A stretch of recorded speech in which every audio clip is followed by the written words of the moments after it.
Welcome, welcome. Welcome in the room. Welcome online. We're so thrilled that you're here. Thanks for folks who are here grabbing some snacks, eat, get up, take care of yourself, have some food, have some water and drinks. We're about to have a really important conversation. I'm so honored to be here with friends and comrades. My name is Nadia Ben Youssef. I use she and her pronouns. I'm the advocacy director at the Center for Constitutional Rights. And central to my life work is the liberation of Palestine. So it's an honor to be here with you all.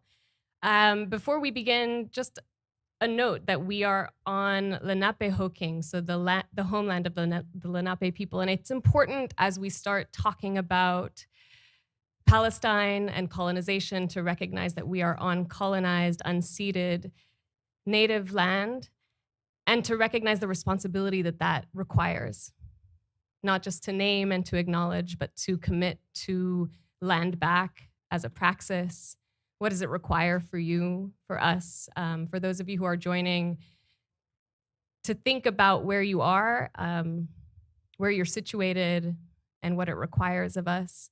This is going to be a moment and a conversation where we're going to ask you to commit to what's next for the Palestine movement, to show up and continue to show up as you do, but knowing who you are when you do that. Part of what's so special about the People's Forum is that we are here in the belly of the beast of empire, and that is a unique responsibility for us too. Tonight is about growing solidarity and commitment, as we said, and what's next for the Palestine movement. Sandra and I, in conversations, when we talk about solidarity, say that it's where the empire trembles. Like when we engage in solidarity, that's when you start feeling intensive repression, where you start feeling backlash, because that is our power. So I also invite you to just look around. You are with comrades, you are with friends, you are with community, you are with the people who are struggling for justice. I hope you feel your power. So tonight, we're going to, what's next is a big question. And I heard some talk in the audience too of like, yeah, no, it's a great question because a lot has happened. A lot has happened in the last 2 years. So we're going to spend some time talking about that, particularly what has happened since what is known as the Unity Intifada of 2021.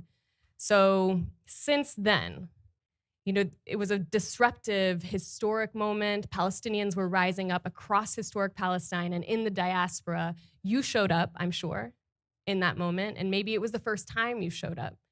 And that was true also for a lot of Palestinian comrades and young people on the ground. The uprising was an expression and a manifestation of Palestinian unity in the face of extreme fragmentation by design. And I think that's something we'll want to consider tonight, how intentional it was to fragment and continues to be to fragment the Palestinian movement and the Palestinian power to resist Israeli oppression, colonization, genocide, apartheid. And so we're going to talk about a growing movement, but you are all in the movement. What happens when the movement grows and starts winning? What happens when we win? The backlash is extreme. And it should be a sign, like it should be also a part of our analysis that as the backlash comes hard down on our movement, it's because we're winning. It's because something is making the empire tremble, and we're going to talk about why solidarity is that. And so in recent years, Israel, and we'll talk about parallels, has escalated its attack on the Palestinian movement and civil society, interrupting its ability to build collective spaces where radical discourse and organizing can thrive. But that intifada, the Unity Intifada, was really about reclaiming political agency and organizing, and particularly the agency of youth. So we're going to talk about the role of Palestinian youth in this particular moment.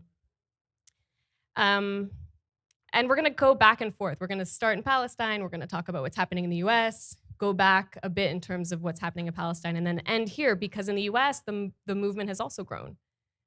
Maybe that's also why you're here.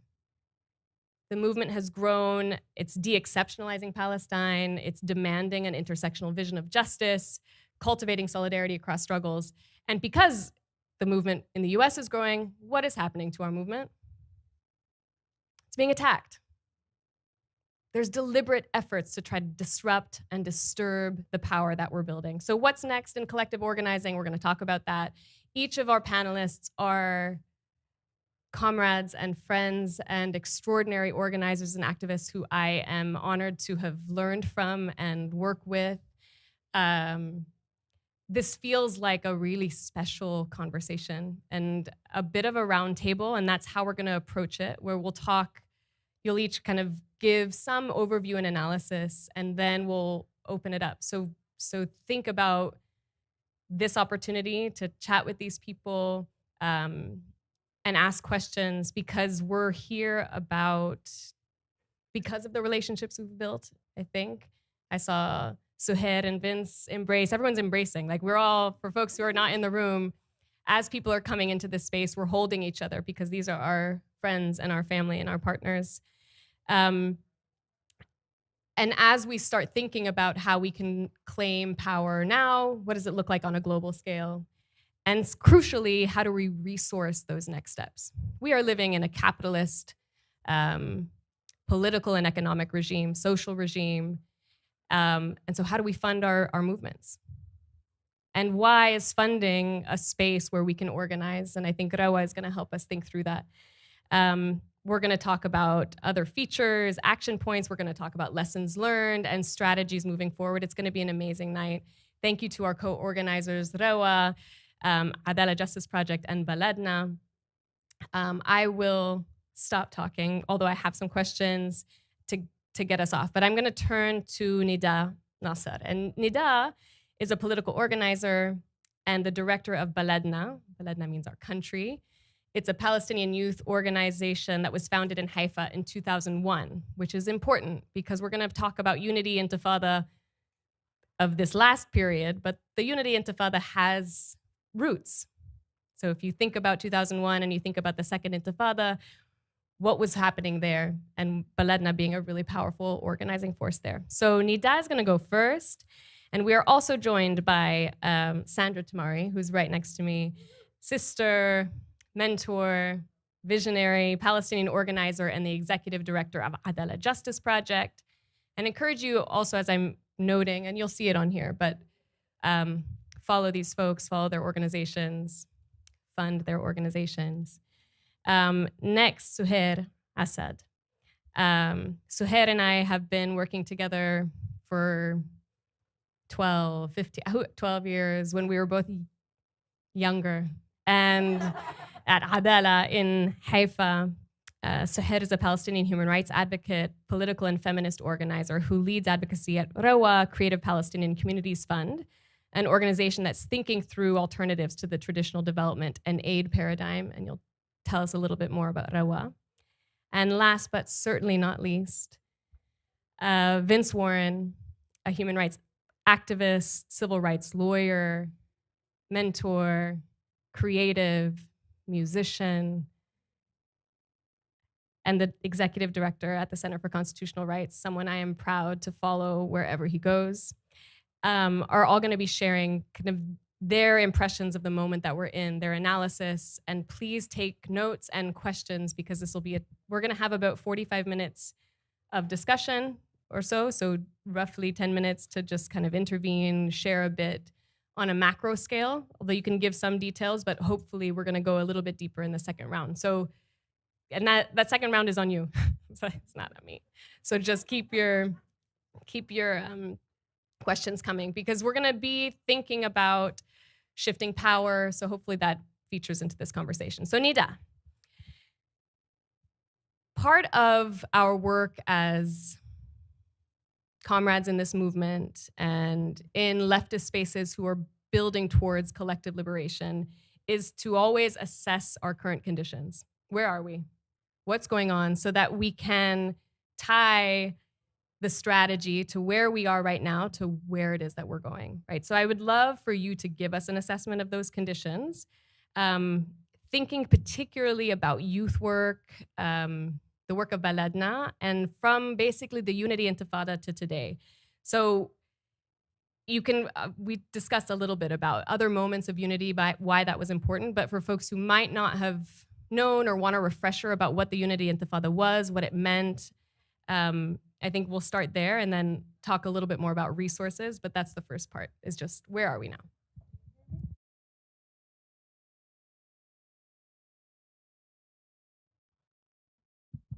Okay.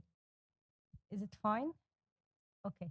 So good evening, everyone. Thank you, Rawa. Thank you, the Adala Justice Project for like this amazing gathering.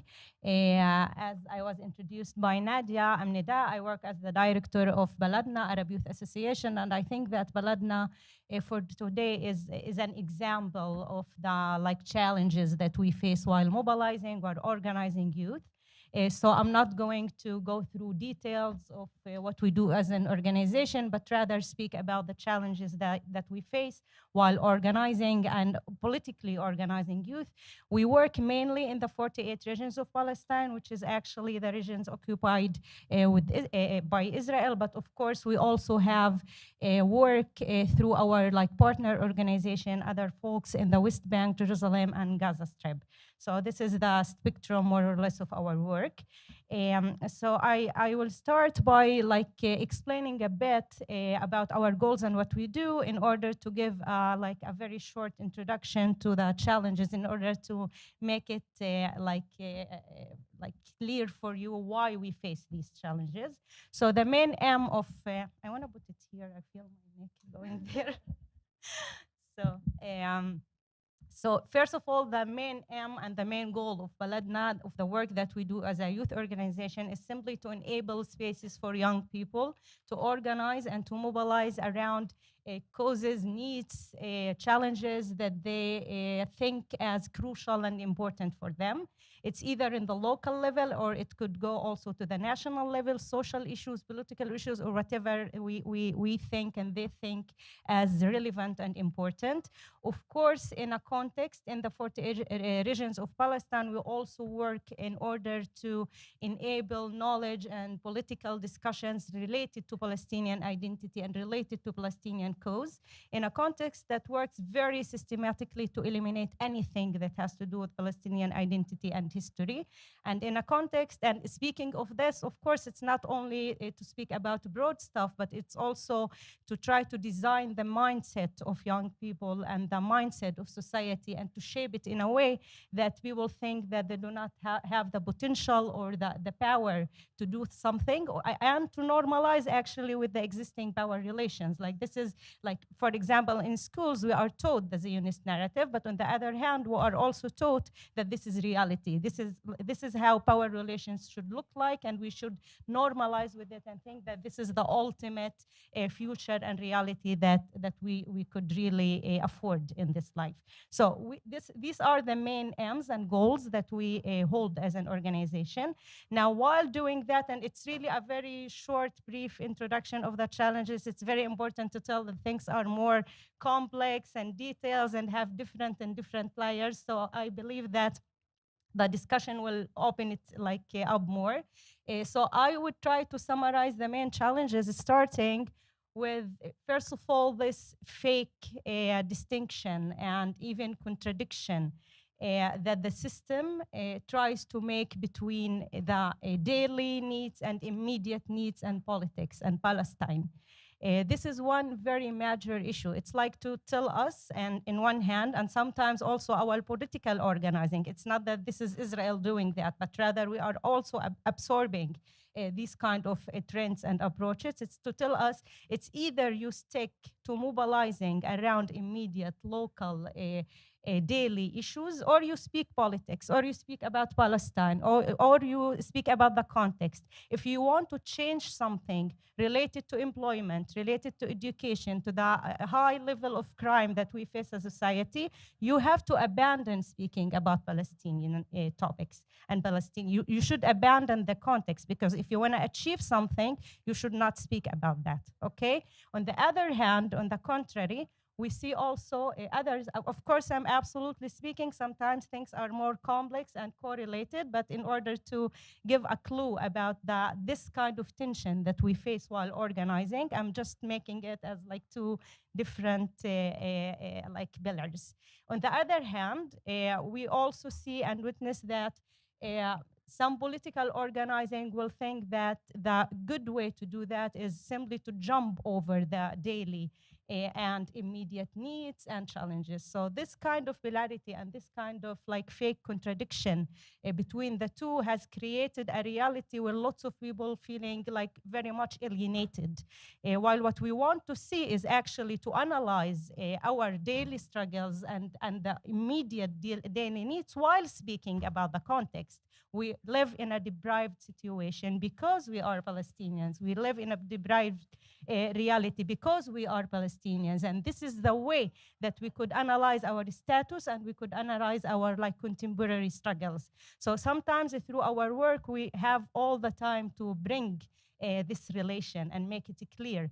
And why this is also very much crucial, leading to the second challenge that we face as youth mobilizers.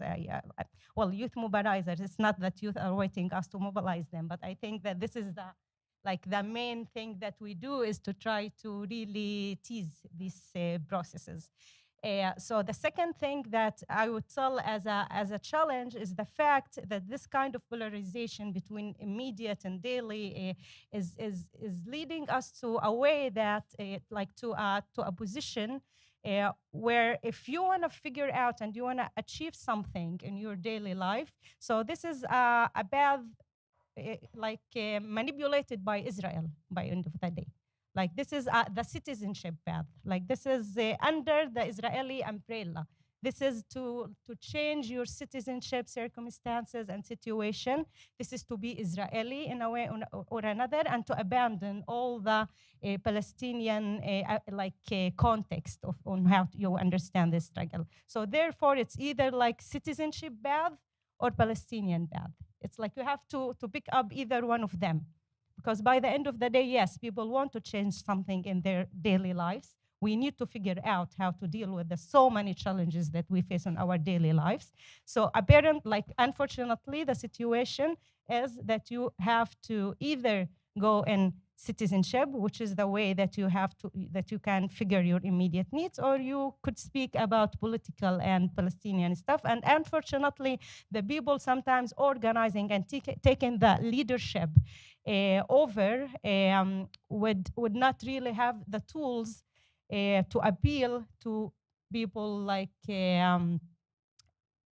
needs and how they want to shape their organizing and how they wish it to be. So people feel very much alienated to these processes. So this kind of polarization is one very big, I think, challenge that we face as an organization, but in general as a movement. This actually leads to one other challenge, which is creating our leadership, designing our leadership, designing the processes, okay? And I would also absolutely speak as there are two groups, but it's not the case, okay? So one path would be in this sense that there is the leadership and the processes that are focusing the daily stuff and so on and so forth, and they are functioning within the mainstream, within the safe zone. So you would see, for example, in the political scene in our society that some political leadership I don't know, I'm pretty sure not everyone will follow up with this, but there is political parties and political leadership like very explicit about it, very clear that we are not here to speak about Palestine. We are here in order to speak about your daily needs.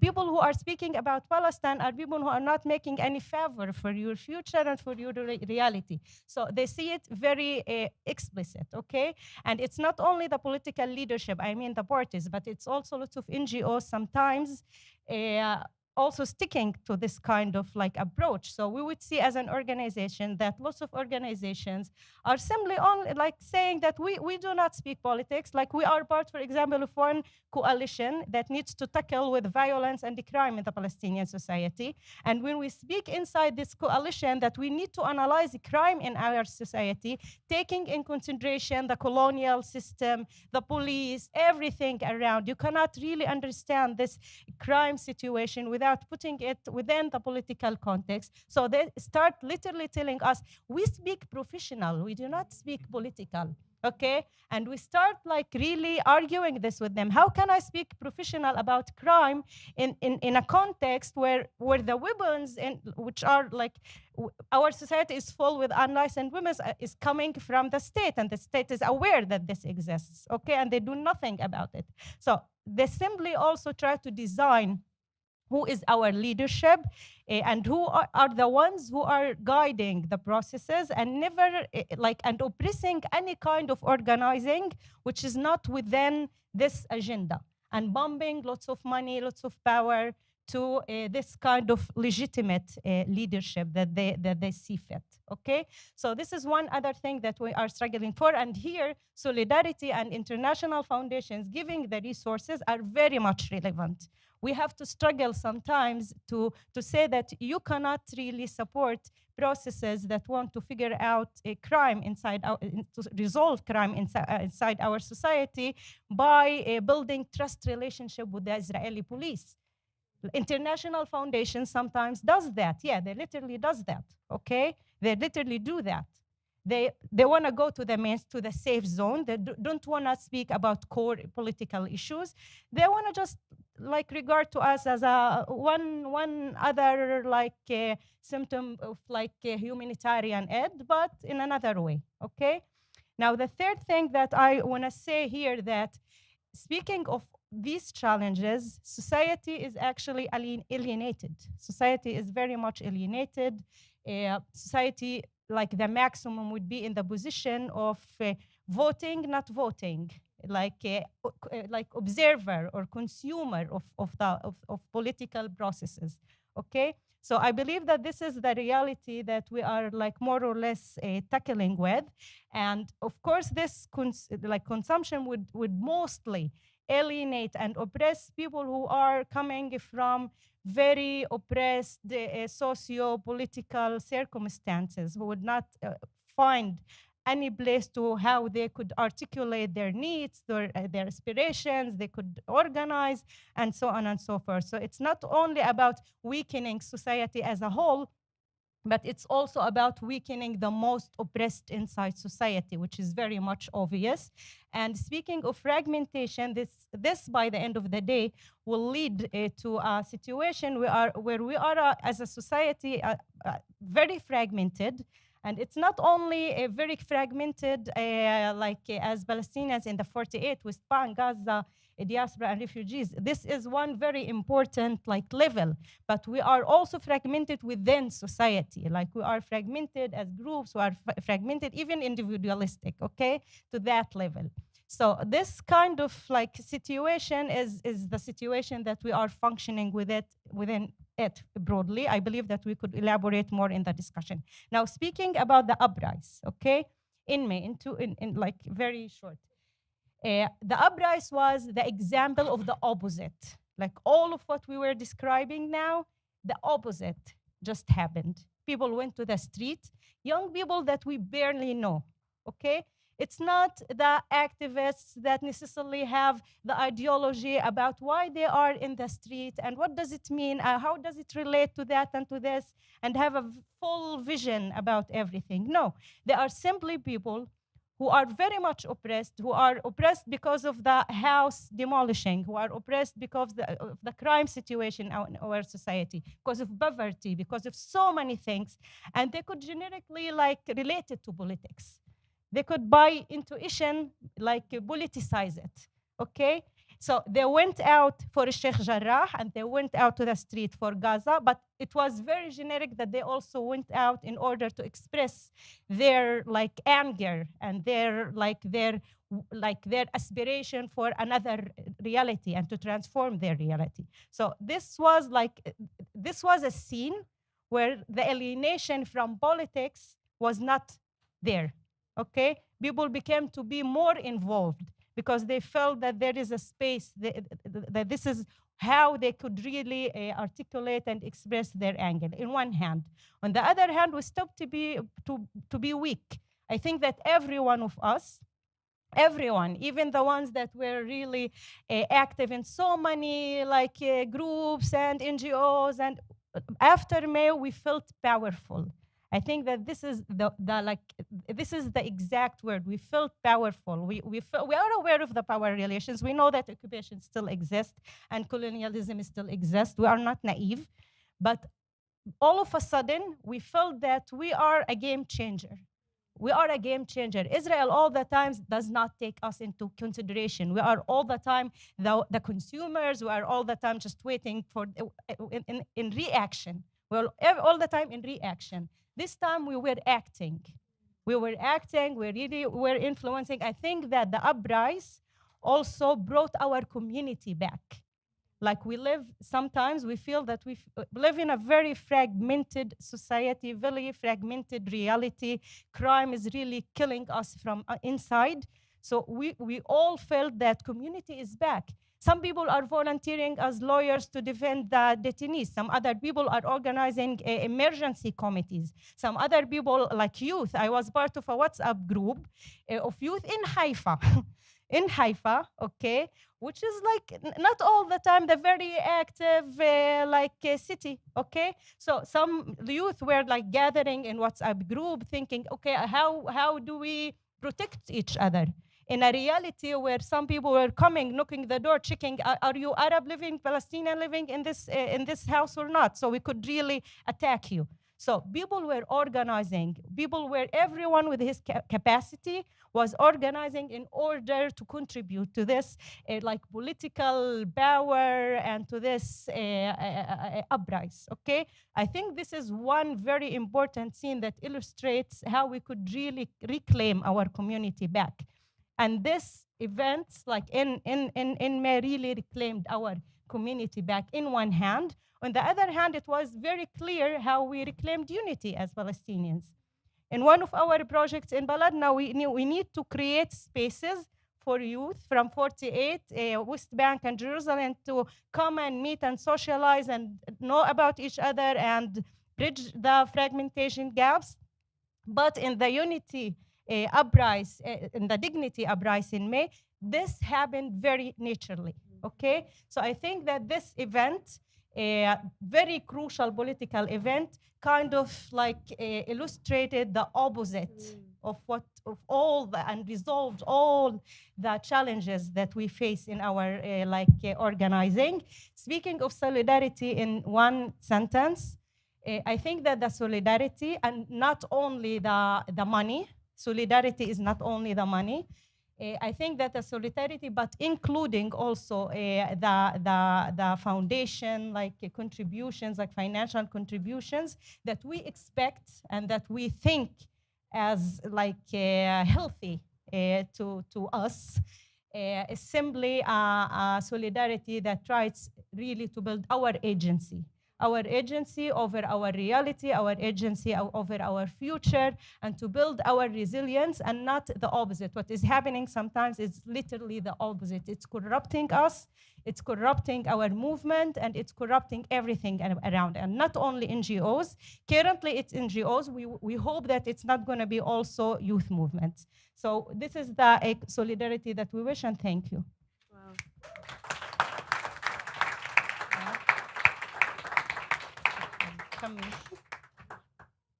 Nida. I mean, who is Nida? What just so much, and I don't know if you all felt also so much resonance. If you're thinking about your own political work, some of the challenges that you made, the direct service versus political work, that divide. Are you dealing with material needs, or are you going to be able to name colonization and white supremacy and capitalism as the reasons that our people are suffering? Or no? This idea that the colonizer determines the path. What's the acceptable path for you?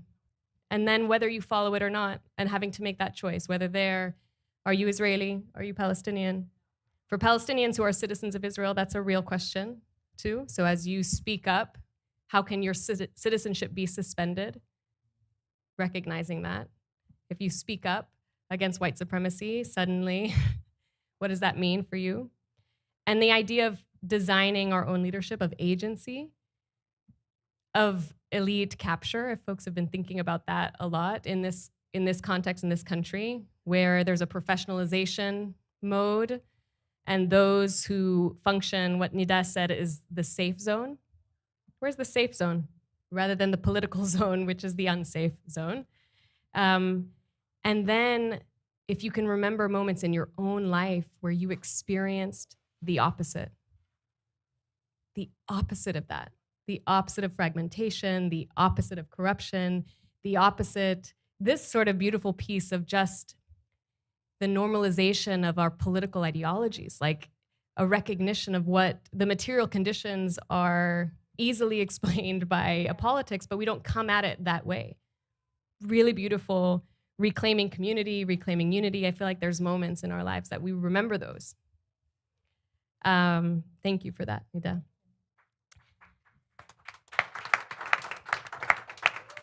And I think because the resonance is so deep, I'm interested, Sandra, in you kind of taking us into the moments in the United States, either those challenges in the way that Nida talked about it, or the progress that has been made.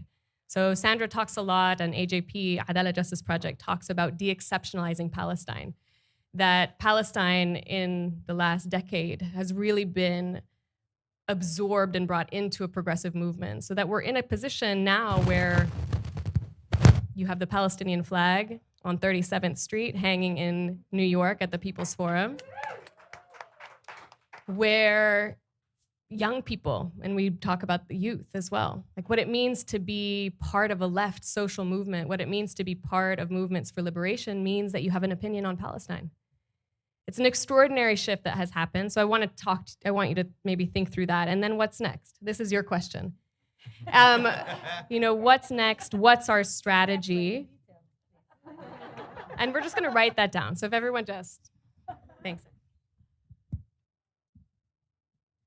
Okay, easy question.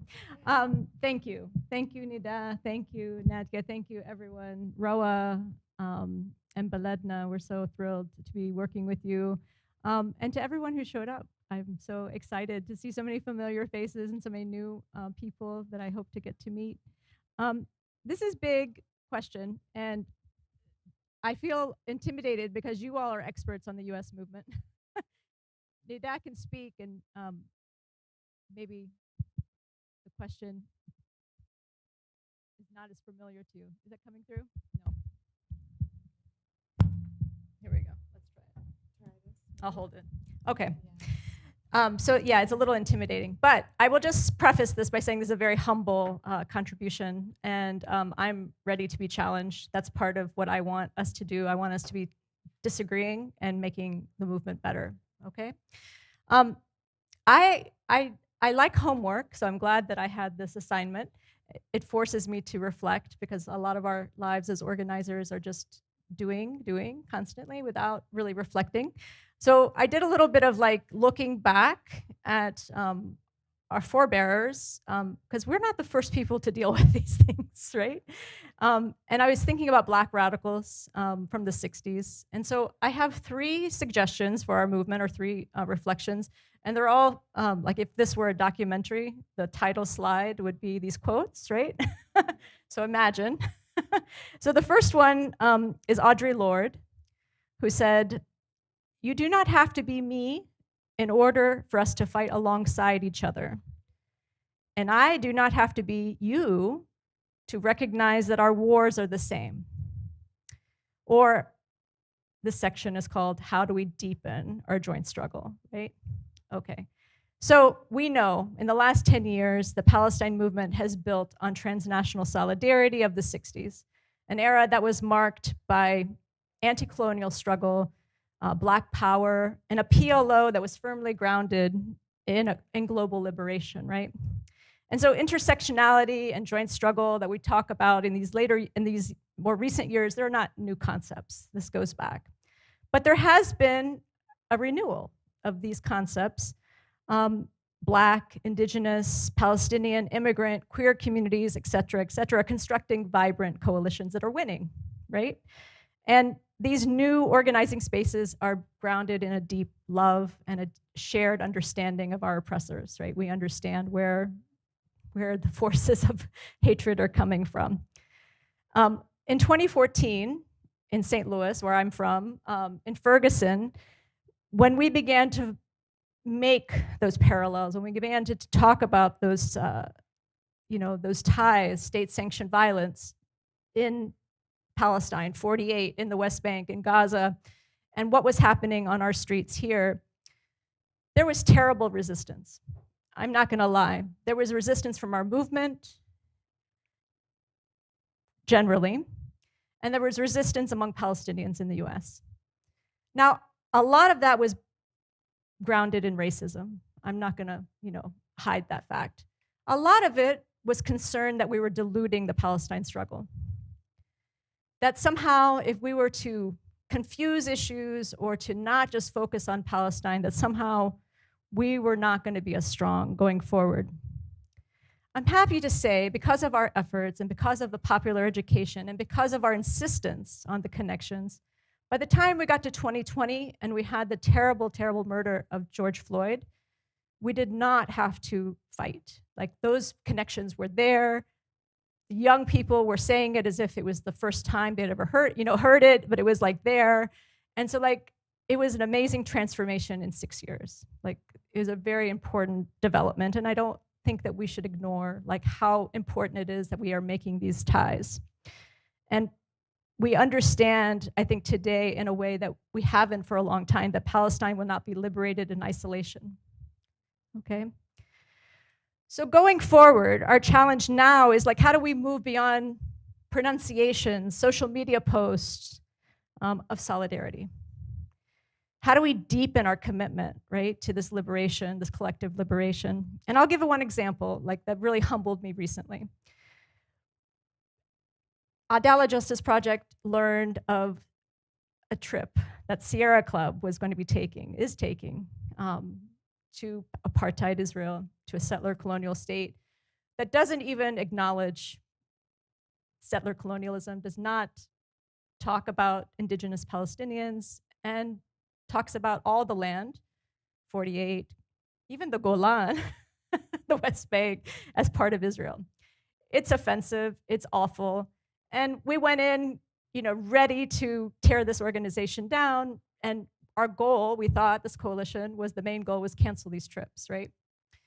And then we got a little bit of a roadblock because we started talking to our indigenous partners. And they're like, Sierra Club. Sierra Club, been around for 120 years. I don't know if you've heard that, this is, white conservation is a big problem. And they've been doing this erasure of indigenous people for a heck of a lot longer than these Palestine trips. And I was like, oh yeah, important to note, right? So it was like a humbling experience, and specifically Indian Collective, as you know, they've issued an amazing position on Palestine earlier this year on Land Day. Right of return is land back. Read it. It's an important piece of political history. Said, there's no reforming this organization. The Palestine piece is just an end note to a long history of harm. This whole idea that you can have, pristine and unadulterated land is basically what state parks are, what national parks are, right? And so a land without a people is an old concept. Israel is not, the only ones that engage in greenwashing. And so there was no ethical way to push for accountability from the Sierra Club without centering the demands of our indigenous partners. And so this is a way that we have to deepen, right? We can't always be pushing our agenda, but we push our agenda in a way that brings everybody along. So it's an example. Maybe this is obvious to you all, but it was definitely something that I took to heart. So thank you, Audre Lorde, for telling us how to do this. Okay, part 2, title slide. Ella Baker, one of my heroes. Give light and people will find the way. Love this quote and think about it often, right? So what does this mean? I said that, so I've been thinking about our movement has made incredible gains in the last 10 years. The narrative around Palestine has shifted. We've won the left. Like, let's really celebrate that. We've won the left. There is no progressive coalition in this country that can exclude Palestine without causing a lot of problems. So now we have to ask, and this is Ashley Woodard Henderson in my head, what is our next purposeful step? Like, what do we do with all this power that we have? And so, like, I think we have to get back to basics. We have gone away a little bit in our movement, and I'll say I'm part of it. We haven't created campaigns that really allow newly politicized people to plug in. We always have to be advancing campaigns. This is Organizing 101. Campaigns that broaden our movement, campaigns that expand popular education, and campaigns that offer a variety of tactics from digital to electoral to direct action. There is a place for everybody in this movement. And just think about the people that last summer were watching Palestine, were newly politicized, thinking, where's my home? We have to create homes for them, right? We have so much power. These intersectional coalitions, as I said, are so powerful. They win. There's so much power within the labor movement that we're not using yet to its full capacity. And then there's, I think, so much untapped energy in the cultural spaces. Think about all the celebrities and musicians that were posting about Palestine last summer. Have we talked to them? Are they going to say anything more? Like, there's like so much that we can be doing. The problem is not that we have a lack of opportunities, we have too many opportunities. So it's a matter of strategy. We have to define these opportunities and we have to create the containers for newly politicized people. I hear the buzzer. And I just want to acknowledge that this work is really hard. It's hard, we make mistakes, it's messy, people are messy. Like, it's really hard to get along with everyone. I would rather spend time with my dog, but he's not very good at social media organizing. So how do we like hold each other accountable, disagree with one another, but we do that with grace and with patience.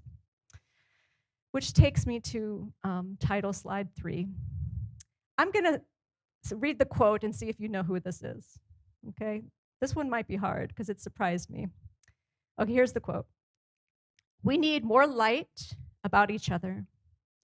Light creates understanding. Understanding creates love. Love creates patience. And patience creates unity.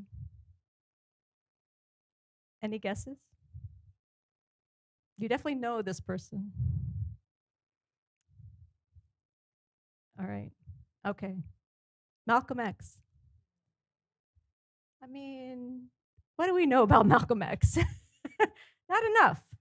Malcolm X came back from Hajj and, you know, wrote this beautiful op-ed in the Egyptian Gazette that included this quote. And he was really talking about fragmentation in the African community in this country, talking about the divisions between North and South. And he was really trying to build a bridge to the civil rights movement that Martin Luther King was building. And I just find this so touching and beautiful. We in this country need movement and infrastructure that builds unity. We're not always going to be on the same page, but I hope that we understand that I don't know. I made this analogy. I don't know. It sounds kind of stupid now, but I swim, and when you do laps, it's really boring. But the thing is that you pick a lane, right? And you swim like hell. That's your job when you're in the pool. You swim, you swim, you swim, and we're all in a lane, right? There are so many lanes in this movement. Nida is fighting in her lane. I'm swimming in the same direction as her. I'm swimming in the same direction as all the people who are standing up for Palestine. And we need organizations. Like, I understand the NGO industrial complex. I understand that there's a long history of diversion. There's a long history of professionalization of our work. But I don't see that happening in the Palestine movement. We are people that are truly committed to this work, and I want you to hold me accountable. I want you to hold Adala Justice Project accountable. We have never taken any directives from funders, and we never will. We're going to talk about resourcing. And while our opposition is consolidating power and building strong infrastructure, we can't be tearing down what little infrastructure we have. Like, we just have to keep, like, I'm not enough. Our organization is not enough. What else do we need? We got to keep building it. So I just humbly submit these reflections, knowing that we stand on the shoulder of giants, and we will win. So thank you.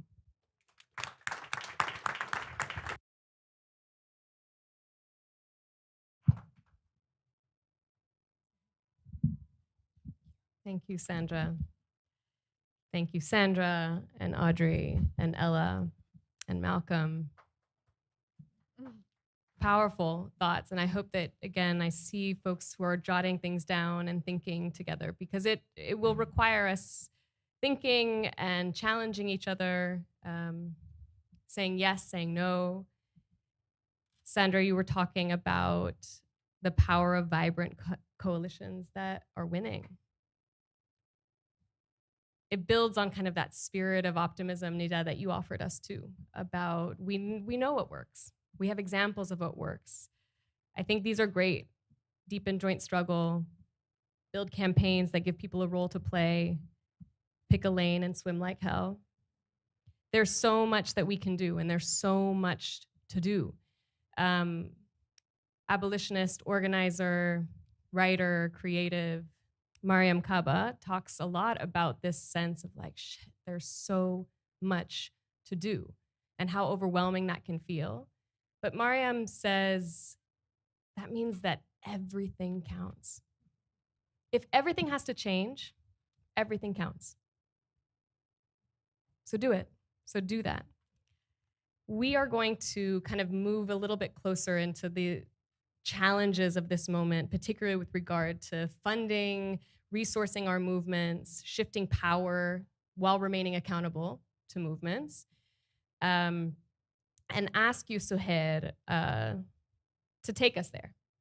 So you can certainly share reflections on the Unity Intifada, what that meant for you, and especially that point that Nida offered around agency, Palestinian agency, and why that was so crucial. But then maybe if you can talk to us about Rawa, and then what the movement wants from funders. Rawa created an alternative, because what funders were offering was destructive, was fragmenting. So what resources are Palestinians demanding?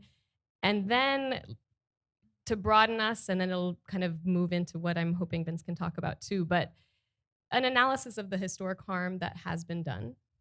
And then this link between, this is so much. As I wrote this, I'm like, this is so ridiculous. Because I'm about to talk about the link between capitalism and liberation. And Suhair, you have 10 minutes, so I think that's gonna be great for you, Okay, and I'm really luck. happy with where we're going with this conversation. But Suhair, please. Thank you. Thank you all for being here. Like, I feel powerful. Going back to the point of Bishtar, no? Maybe I'll just hold it too. I feel different. I've been here, I think, in 2019. Then it was the moments where Adala Justice Project was trying to progress with the work of de-exceptionalizing Palestine. And it was a struggle then. And as Sandra said, many people weren't sure about it, also in the left in the US, but also in Palestine too. Because our movement were designed in a way to think about wins, the wins that Nida was speaking about them, the reformist wins, the way to appeal to the powerful, the way to appeal to the money, to where the money comes from, to where the authority is. And I think I'm so glad I'm here years after all the progress that happened in the US movement, but also after the Unity Intifada in Palestine. And I want to stress this feeling of empowerment and agency that we feel as Palestinians, that would lead me later to the accountability conversation about money and about harm. But I think this moment for us, as someone who worked in advocacy for years and had to appeal many times to the powerful, to those who make the decisions about politics and about money and decisions that impact directly the lives of Palestinians, but the lives of others globally.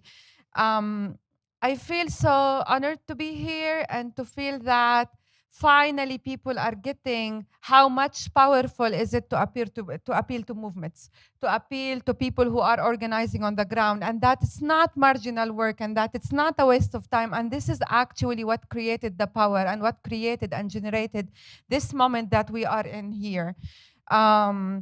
And I think as Palestinians, and Palestinians have been speaking about the historical harm of funding for years. It's not a new conversation.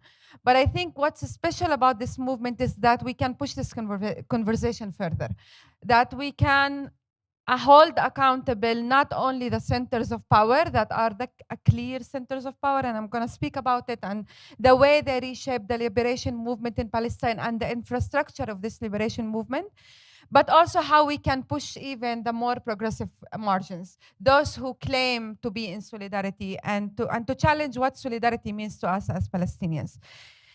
Now, in the funding scene is very complex in Palestine. We live in a colonial reality, but also in a very capitalist reality. And I think the intervention of money in Palestine has both reshaped the liberation movement, has created power relations, and inside the liberation movement with Israelis and with international groups that work on Palestine, but also it kind of sustained the situation, sustained the occupation, sustained the harm. And funding, of course, varies from governmental funding and foundations, and I'm not going to bother you with all of that. But I think what's important to focus on, and we're speaking in the US, and we're speaking in the context of the US, where billions are spent on military aid to Israel, and billions are spent on that, while the US at the same time can very comfortably give some millions to Palestinians to kind of sustain the harm, to kind of repair it a little bit. So you bomb Gaza with the weapons that we funded, but then maybe we will support some projects here and there of development, projects that looks like charity. And I think this is a practice that many states, including European states, has maintained for years in Palestine.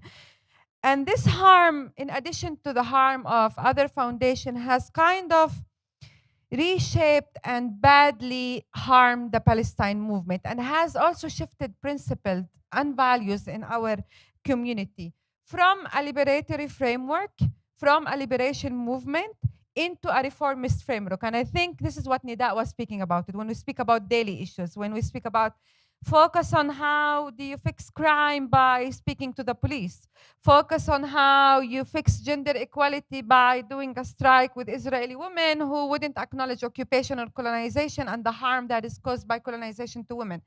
And all these kind of small interventions, the way things are framed, the priorities that are set for Palestinians.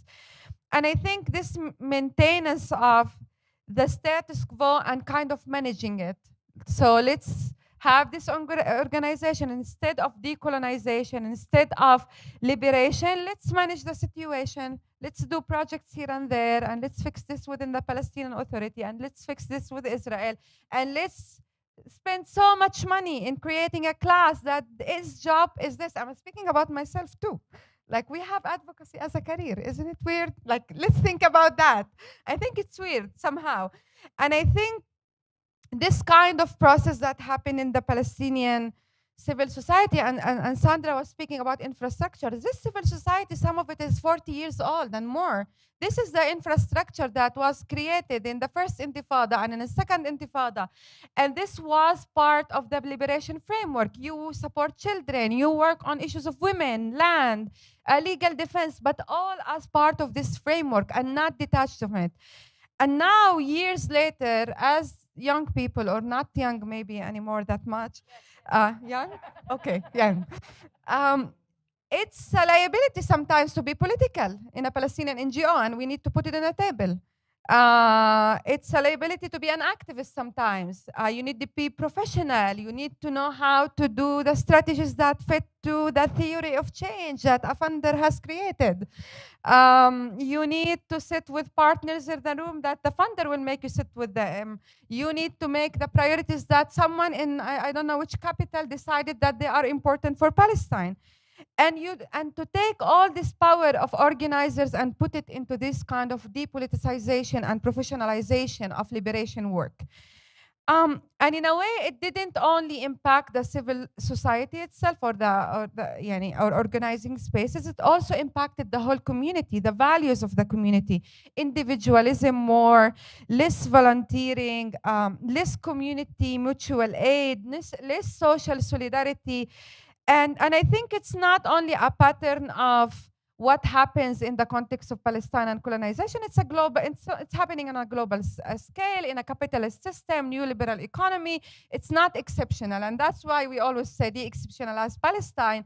And of course, there is the uniqueness of colonization in that sense, but I think it's happening in a more global kind of scale. Now, I think in this historic moment and starting to link these issues together, started to understand colonization, but also capitalism in a global scale. But how does it work in a sophisticated way in Palestine? How is the harm created, not only by governments, not only by wars, not only by the classic tools we know, how the harm is created by money, how it generates powers. We need to start, and we need to start to reflect on not only the kind of funding that is conditional funding that we know of now in Palestine. The conversation in Palestine has been for many years, conditional funding that sets kind of the limits and the ceiling of the discourse. What are you allowed to say as a Palestinian? What you're not allowed to say. I remember colleagues and people that I know in many organizations would receive the disciplinary call of the funder. Don't say that. This might lead to your funds being taken away. And I think about that in the context of the apartheid. Apartheid is so trendy now. So guess what? Palestinian has been speaking about it for years. Now, this could lead to a punishment by funders maybe 10 years ago or 15 years ago. Now, all the funders want to learn about apartheid.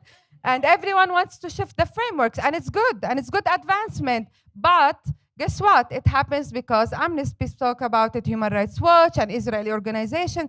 So in a way, this kind of power led to the fact that Palestinians kept pushing for years, but their voices weren't heard because they were so afraid of that punishment, so afraid of this power that kind of framed the way we can speak about Palestine, the way we can organize around Palestine, and who is allowed to be part of this work.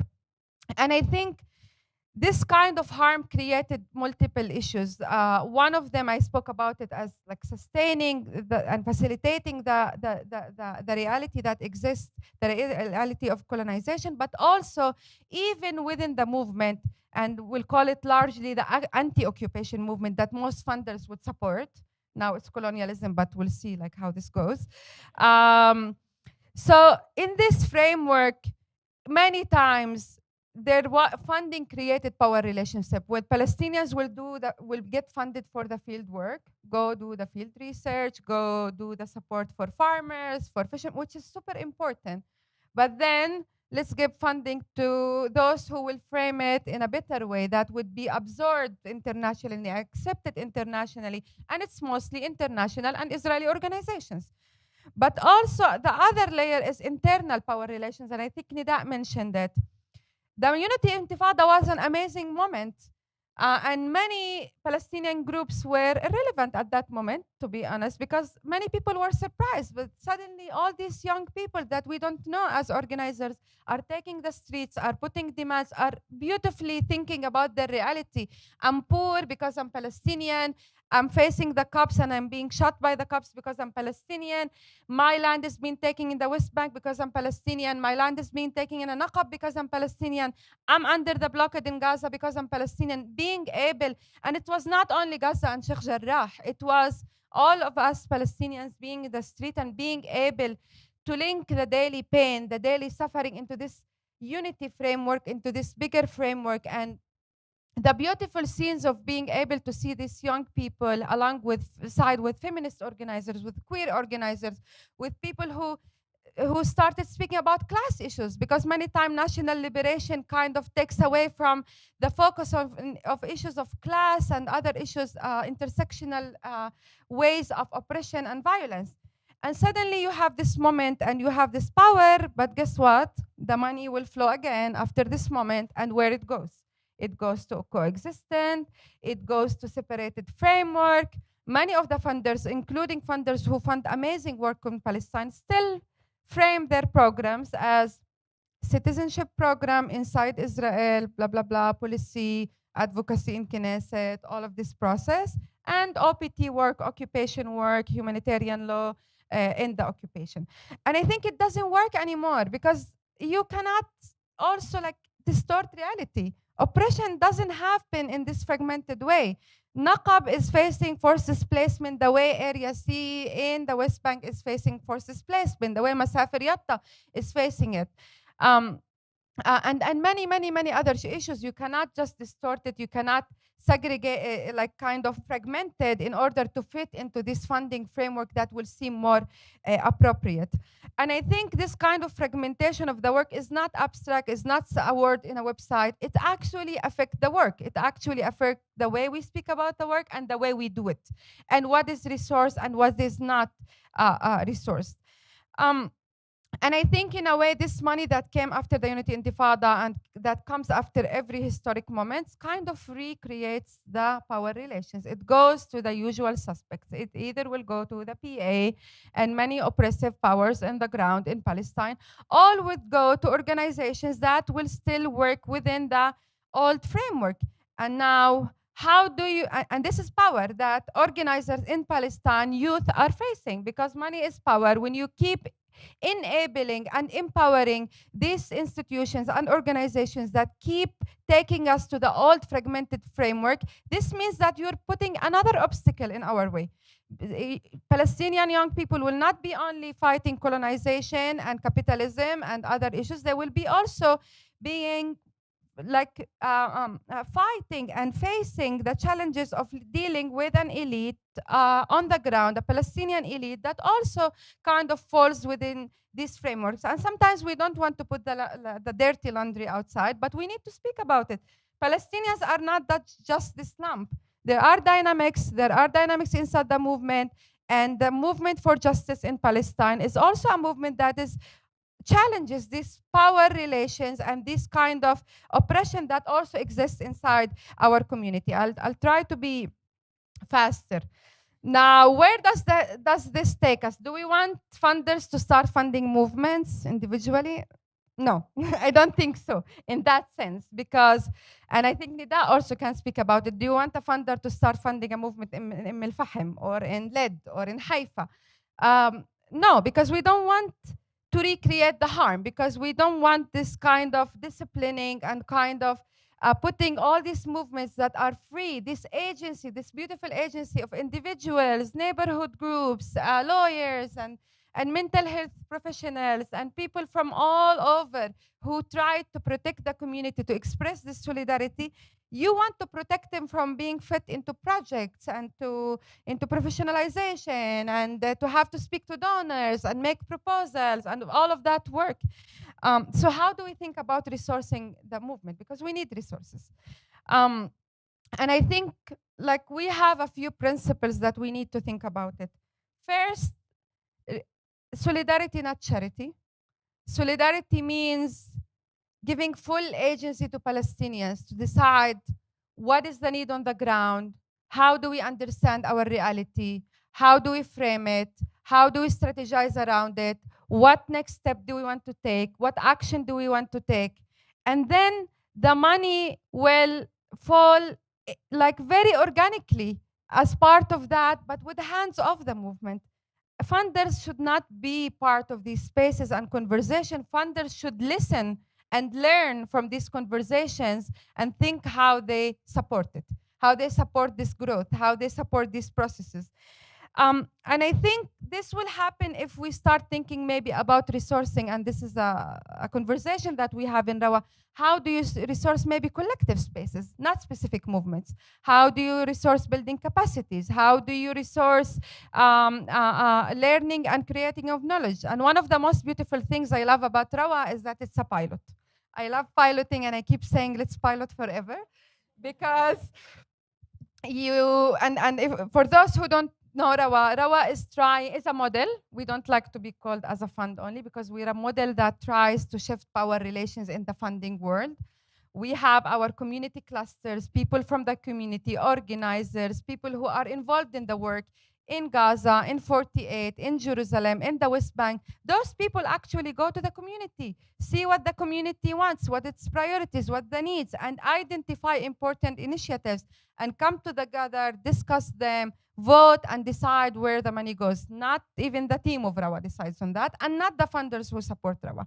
And I think it's a beautiful model, this kind of participatory model, where kind of builds on current trends in funding that are very important, but also bring back some of the wisdom of the way Palestinians organize. And I love how Sandra described this kind of lanes. It was not a stupid example, it was great. And I think this is how Rawa looks. We find people who work in agriculture, of food sovereignty, people who work in youth organizing, people who create knowledge.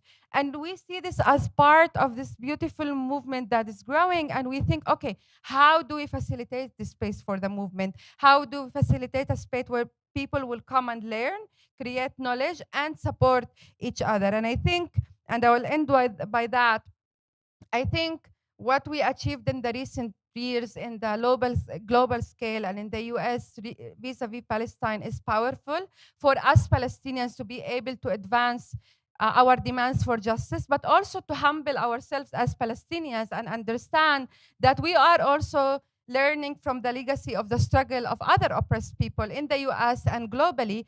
And how do we do meaningful solidarity that is deep, that is true, that is really not just slogans, that is really learning from tactics of struggle, of resistance, different also tactics of oppression. Our oppressors are strong. They learn from each other. They give each other support. So let's also try to do that. Let's experiment, let's learn, let's give each other support, and let's do it in a meaningful way. Thank you.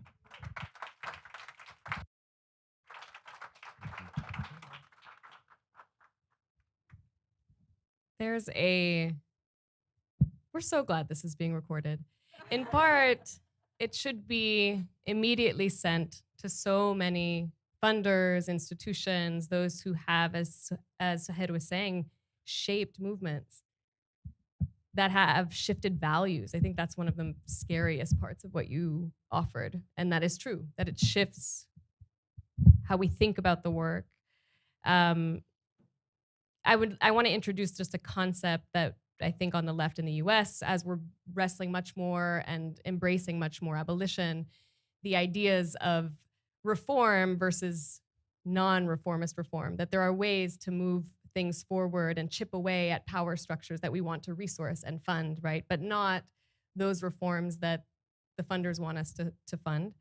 I think you were talking a lot, in your last piece of exchanging strategies. And this is why I'm so thrilled that Vince is here. For how much I've learned from you, Vince, I think Vince is an experimenter, is a risk taker.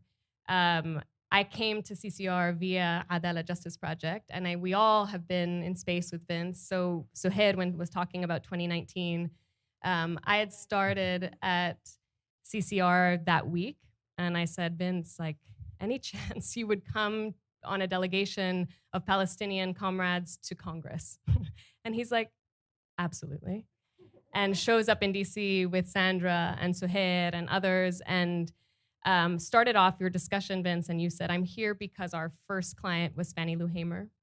I'm a student of Ella Baker, and that's why I stand in solidarity with Palestine. And we got the meetings because of CCR. We got the meetings because the Center for Constitutional Rights was on the letterhead and said, could we meet with the squad at the time? Could we meet? And they all said yes. We'd never received that before.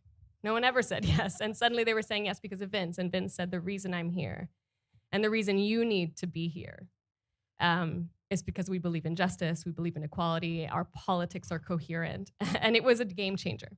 So I think of that moment a lot.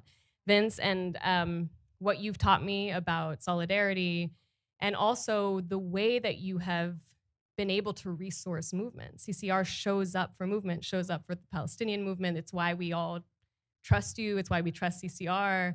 There were so few organizations that were clearly saying we stand in solidarity with Palestine. Palestinian liberation is a principle of the Center for Constitutional Rights, this 56-year-old organization. And it was so rare. And so I want you to, there's many things, obviously. My questions are like treatises and, but, you know, definitely thinking about the impact of Black Palestinian solidarity, what that has meant. That could be something. What it has meant to be on the bleeding edge for so many years of pushing what is possible, pushing what is acceptable, refusing the limitations of donors, of governments, of institutions. And then successes that you've had in shifting funding, whether in the Black movement, racial justice movement, or other leftist movements formations like Palestine. And then Suhair, you said this interesting thing about funding as a tactic of oppression. And if you have some reflections on that, having led CCR for many years. And then just because, like, just the power of cross-movement resistance in that space, you know, it's just Vince Warren, ladies and gentlemen. Oh my goodness. Thanks. How much time do I have for all this? Okay, I'm gonna make this quick. Hey y'all. Hey y'all, my name is Vince. How y'all doing? I'm sorry, this does not feel like a Palestinian space to me. Hey y'all, how you doing? All right. All right, I'm gonna deliver 90 minutes of worth of information in exactly 4.5 minutes. Don't hold me to that. I'm really thrilled to be here. Thank you so much, Sandra, Suhair, Nida, for inviting me. It's a tremendous honor. And I guess with my time, I want to talk about 3 or 4 things. The joke inside CCR is that I always say, I'm going to talk about 3 things, and I end up talking about 5. But I want to talk about solidarity. I want to talk about my path to solidarity as a Black man in America and the path through Ferguson. And then I want to talk about resources and perhaps how we can think differently, or maybe think about how to resource, what we're really resourcing when we're asking for resources. So solidarity, I wanted to tell a quick story. So trigger warning, I'm gonna be talking about the president before this one in the US. November 9th,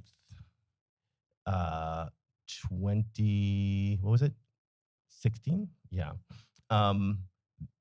That fool won. And my colleague Bahar Azmi, legal director of CCR, and I were going to be driving up to Massachusetts because we had a court hearing on behalf of our clients, Sexual Minorities Uganda. And our clients, we had been working on this legal theory that a US fake-ass pastor was one of the people who was really actually ushered into Uganda the entire criminalization scheme of LGBTQI folks. But we're driving up to Massachusetts with the knowledge that that man just won. And, you know, you can remember what it was like. We're working on the statement in the car on the way up. We're crying, we're doing the whole thing, and we get there, and there's this glorious group of folks from Uganda, because as part of the solidarity work that we did, it wasn't just that's our client in court. We actually got a funder to support a number of queer folks from Uganda to witness this moment that was happening in the United States. And when we got there, there was the community sort of got together, and Pepe Onziema, who was one of the leaders, he said, before we get started in talking about the case, I want to just say this one thing to our comrades from the US, that we have been here and we know what you're going through, and anything that we can do to support you in this horrible moment, we're here for you. And now this is one of the most marginalized groups in Uganda, which, by the way, the Ugandan government just essentially criminalized and shut down only probably 4 or 5 weeks ago. But in that moment, there was so much love and connection with what these lawyers, I mean, we were like lawyer-ass lawyers, like we're out there to kick some butt, but they felt it, and they offered us the greatest gift that they could, which was their compassion and love and wisdom. And that's been a message of solidarity that has stuck with me. And the reason why I wanted to talk about my path to solidarity is because on the Palestinian cause is that we very often will come to these moments feeling like it has always been this way, but it has not been this way for me always. And my political awareness, my awakening almost about everything was back when I was in college, and we were talking about South African apartheid. And that's when I got used to the idea of the value of thinking clearly about apartheid regimes, thinking clearly about divestment, and so forth. And fast forward, I'm fortunate enough to be at CCR, and CCR has traditionally done a tremendous amount of litigation supporting Palestinian movements, and particularly against Israeli Defense Forces and so forth. But to be totally honest about it, our challenge when I first got to CCR was we were doing the work, but we weren't talking about it that much. We weren't being explicit and full-throated about how we felt about Palestinian liberation. And part of the reason why is because when you start talking like that as a civil rights organization that had been doing Guantanamo work for, you know, all that time, the funders are going to start saying, wait, what now? And so for a long time, we didn't do it. And I made a determination is the wrong word.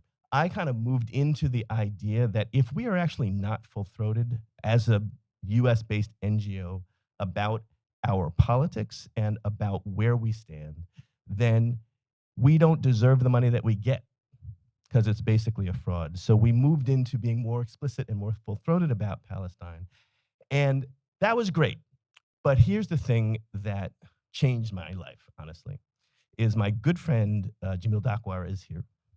And Jamil Dakwar and I have known each other for a very long time, and he had been needling me and cajoling me and pushing me and prodding me and yelling at me, Vince, we've got to do a delegation.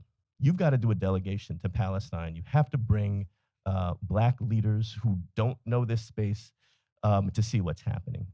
I said, yes, we're going to do it. And I went in 2016, changed my life. And I don't mean this just as a personal story. What it did was it brought together all of the things that had gotten me into this work. And it was there. And my colleague Nadia says, you know, you can be about the work, but you can't be about it until you walk the land, until you meet with the people. And it changed everything. And it changed the trajectory of CCR. And boom. So when I was in Ferguson, as Sandra was talking about, I noticed that a lot of the young organizers had much clearer politics around resistance, frankly, than I did. And Nida, you talked about this great dynamic between the polarization between dealing with the immediate and dealing with the political. And what I realized, and you also mentioned that the state expects us to be in consumers of their mythologies, their lies about us. And in thinking about what you said, it occurred to me that the young folks in Ferguson rejected the consumer mentality. They were essentially saying, we are not consumers of this, number one. We refuse to be consumers of this, number two. And the political framework is we are being force-fed this. We're being force-fed lies by the state about us. And they shifted the framework and the narrative from one in which we were trying to understand what the state was saying and trying to make little changes to total rejecting it. And so my sense is that when the young folks in Ferguson and the young folks in Palestine started tweeting at each other in solidarity, you all will remember that moment, it wasn't a solidarity of oppression, it was a solidarity of resistance to oppression. And it was an extraordinary moment that, in my view, you can set the conditions for, but you can never predict when it happens. But when it happens, you need to know that it happened. And that Ferguson piece, and I think as sort of a cauldron of where a lot of the current Black radical leadership comes from, had always been deeply connected to the Palestinian struggle. It just was one of those things that had always been. So different from my trajectory, where I had to come to it and learn it. These are people that essentially were born outside of captivity. And they were born in a place where they saw really clearly how the machine worked in the US, so they could see really clearly how the Israeli machine worked. And that generational shift, I think, is really important, and it connects to, I think, how we build really important infrastructure and solidaristic infrastructure moving forward. Resources. So, all right, y'all, look. I think we talk about resources is not money, right? And everybody says, yeah, blah, blah, blah, resources is not money, but without money, we can't do anything, right? But it's actually not quite a zero-sum game. So I was just sort of thinking here, and so if we asked ourselves, what do we need to win? We need a bunch of things. We need people, we need time, we need vision, we need values, we need strategy, we need voice, and we need love. And that's pretty much all we need. It's not that easy, but you know what I'm saying. And so how does that get monetized? And I was thinking that when you take those elements that we might all agree, and there are probably more that you all will come up with, we and people in movement think about these things very differently than funders do. So when we're talking about people, we're like, look, y'all, we don't have enough, we need more. When you talk about people with funders, they're like, well, you got the wrong people. When we talk about time, we say we don't have enough. And when you talk to a funder, they're like, you got a year to do this.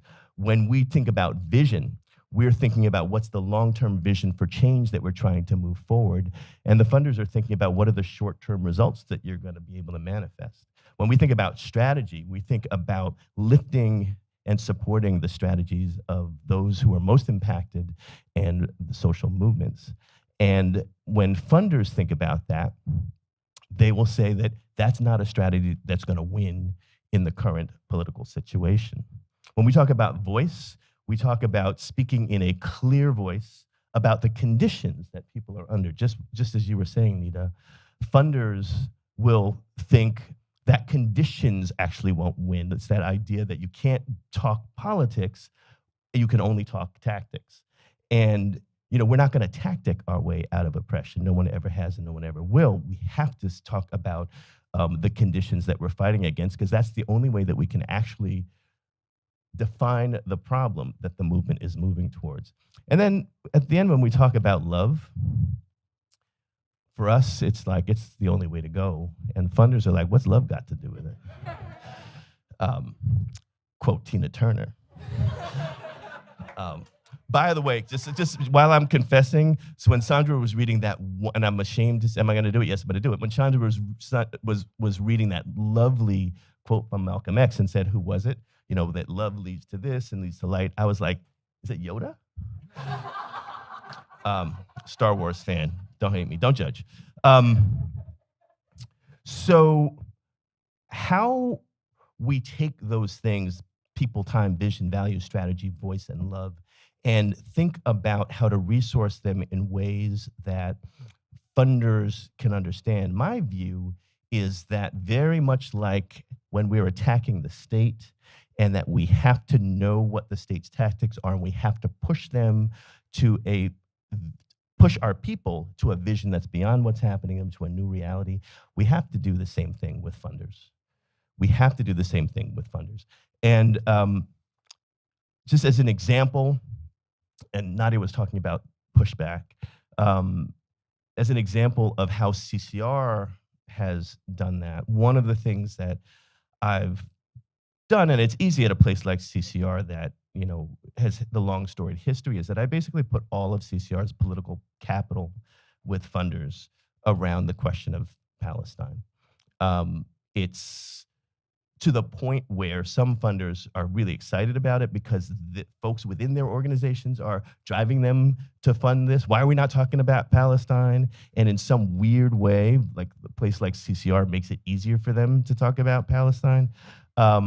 But there's also been a tremendous pushback. So we're just going back to the Ferguson dynamic. Let me just tell this one story, which is the movement for Black Lives came out of, actually, it came out of a big convening that happened, I think, in 2014, where Black organizers nationally really began to coalesce around a vision for Black America. And in their vision for Black America, as many people know, that there was a really clear piece around solidarity with Palestine. And in the paragraph in which they talked about solidarity with Palestine, they talked about possible genocide. And the phrase possible genocide caused funders to lose their mind.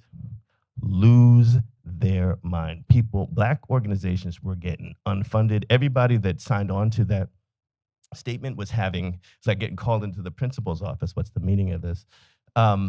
And Catherine Franke, who was the board chair at CCR at the time, came up with a really brilliant idea about how we, as a legal organization, could be able to support movement, as you were saying, to keep the spaces so that people can continue organizing. And what we did was we wrote a memo that actually talked about the question of genocide in Palestine as a question. So rather than having funders saying there's no genocide in Palestine, what are you talking about? We actually wrote a memo. It was very simple. We said, some people say that there isn't, but here are all the people that say that there are. And the point is not to convince the funders, but the point is to be able to say that this is actually a debate that is worth having. That's a perspective that is not out there, and it's actually increasingly being supported by folks. And when we didn't even issue that publicly, so nobody knows that we did it, what we did was we gave it to all of the organizations that were having fights with their boards, that were having fights with their funders, and say, you can point to this, and you can say, our statement that we stand in solidarity with is something that we can still stand by, and that you should frankly be standing by. So things like creating solidarity and creating resources for movements on the ground and the organizers that organize them can be very powerful for a US-based NGO that's largely does legal and advocacy work. We try to do that all the time, even including support for some of the ICC petitions that have been filed. So there's a lot of sort of below the radar, and not because we're actually ashamed of it, unlike the previous, we're super proud of it, but this is actually not about our agency. This is about the agency for the groups of the ground. And so we actually don't get a lot of funding for it because we don't tell a lot of people that we do it. And the reason why we don't tell a lot of people that we do it is because they will give us the funding instead of giving the funding to our partners. So a big part of our work is, but the reason why I didn't have gray hair last time I saw you and I have gray hair now, is that part of my challenge is to be able to make sure that CCR stays resourced, but not in a way that sucks the resources from the groups that we are pledged to support, who are essentially our leaders in this work. So I'll leave it there.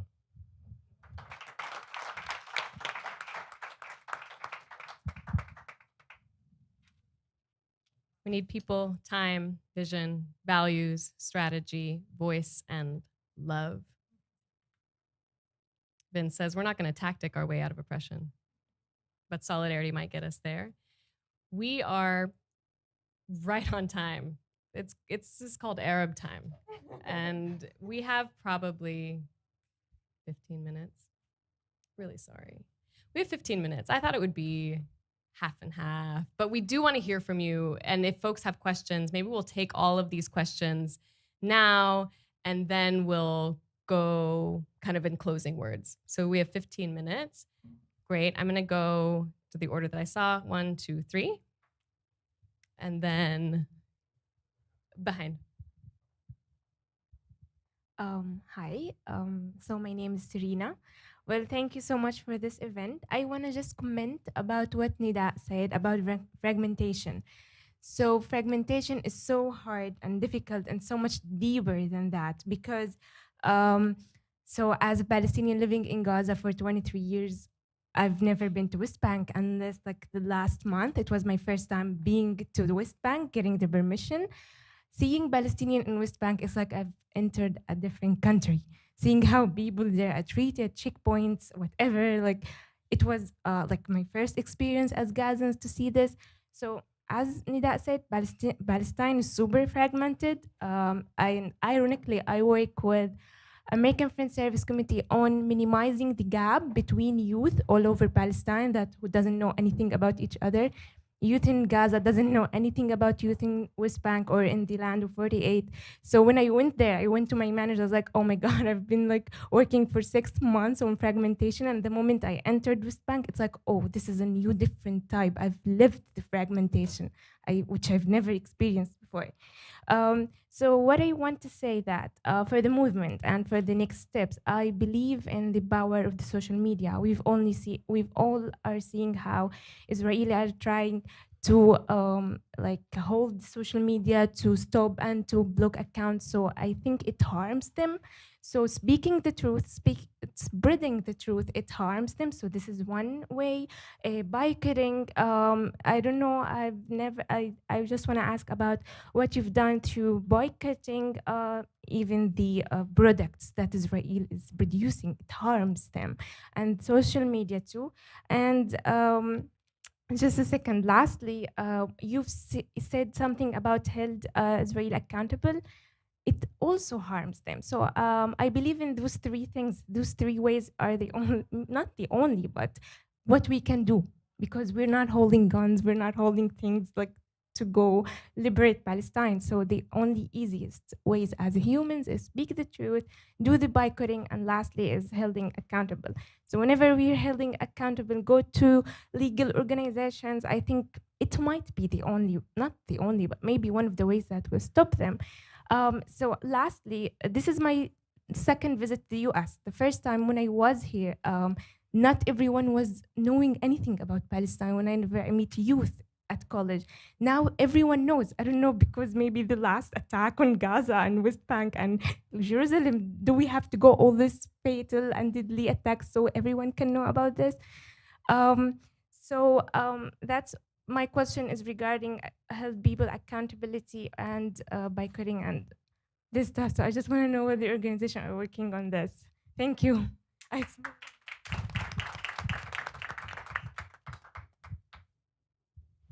How you doing, everybody? My name is Eddie. I'm glad to be here. You ladies and gentlemen, wonderful, eloquent, interesting. I learned a lot today.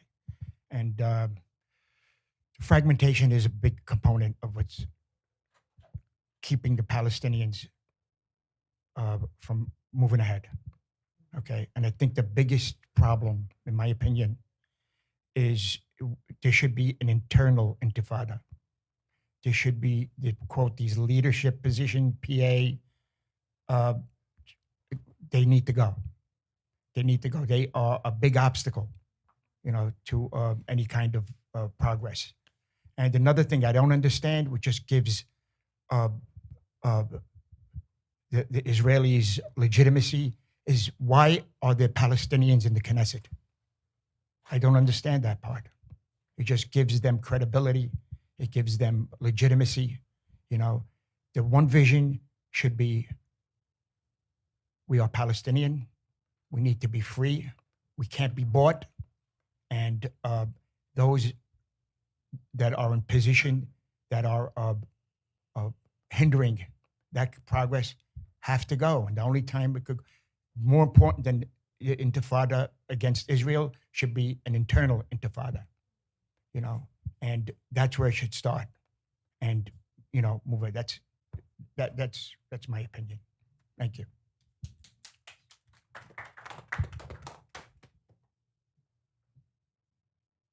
Hi, I'm Judith Ackerman, and I invite everybody to join us on Thursdays from 5 to 6 in Union Square across the street from Citibank on 14th Street.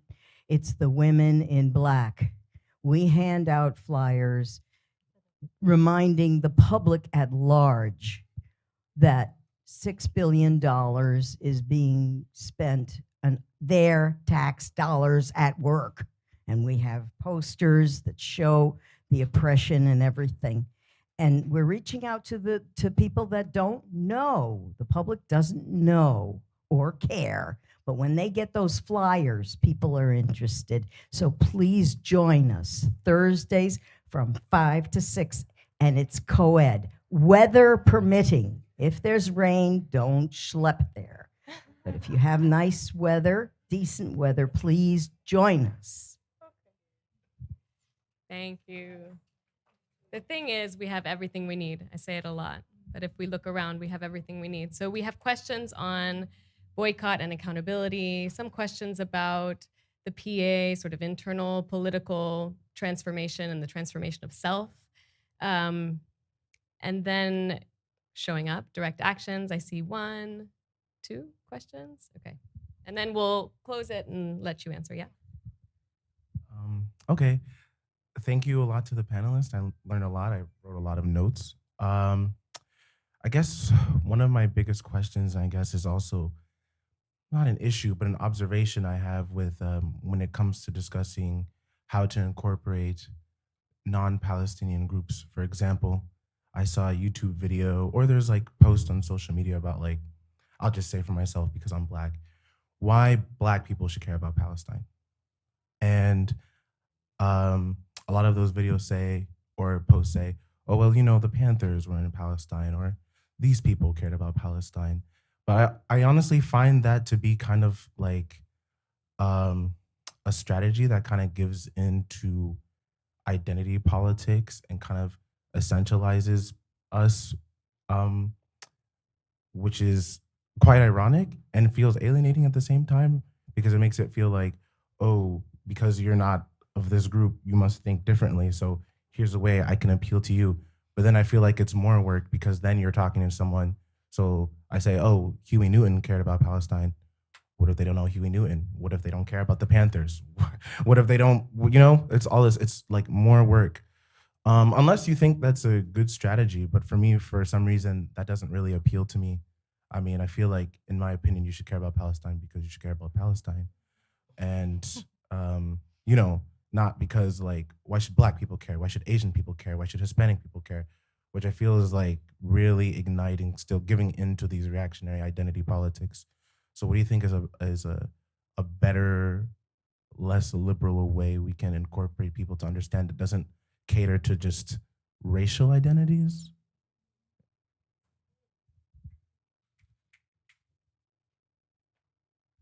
Excellent question. That you also there's answers in there. There's like a lot of wisdom and thought. Thank you. I took notes from what you just said. Last question. Okay, thanks. My name is Pauline Park, and I participated in the first U.S. LGBTQ delegation tour of Palestine. Colleen was there. Yes, she knows. Back in January 2012, when I co-founded New York City Queers Against Israeli Apartheid. and we led the campaign to end the moratorium on Palestine solidarity organizing and discussion at the LGBT Community Center in Manhattan.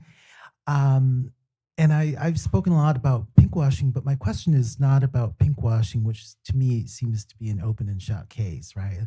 Zionist propaganda. But my question is, do you think that there is an opportunity for Palestine and Palestine solidarity organizing around the Russian war in Ukraine?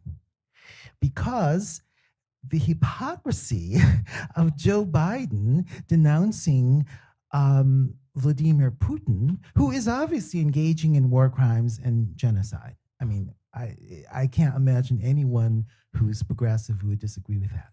But the hypocrisy of him saying, we must hold Putin accountable for war crimes, while, you know, shoveling $3.8 billion a year in US taxes to apartheid Israel to pursue ethnic cleansing and genocide seems so rank to me that it's just incredible. So despite the resistance in making this comparison, I'd like the panelists to respond to this question. Is there an opportunity here for Palestine, given Vladimir Putin's genocidal war on the Ukrainian people and the obvious parallels, despite the fact that Zionists are trying to, you know, gloss this over and say, oh yeah, we must save the Ukrainian Jews and they're emigrating to Israel and we're offering them refuge and blah, blah, blah. But the real parallel is that, you know, there's a country that is being subjected to ethnic cleansing and genocide. So where's the outrage about ethnic cleansing and genocide being subsidized by the US, Germany, the European Union, et cetera, et cetera, et cetera? Is there an opportunity? I think there is. Wisdom in the room. So that last question, what do we do in moments of political incoherence? Can we exploit them? Does it work? Do you have examples of when it has worked or not? And then questions too about, is there a, what would you consider the best way, right, to get folks to understand, to care, to be part of this movement that might not kind of fall into liberal pitfalls about identity politics and why we care because of who we are rather than because of humanity and our responsibility towards each other. So boycotts, subcontractors of the occupation, fighting from within, political incoherence. Please feel free to kind of reflect on each of these, not as your kind of last word. Yeah, so 2 minutes each.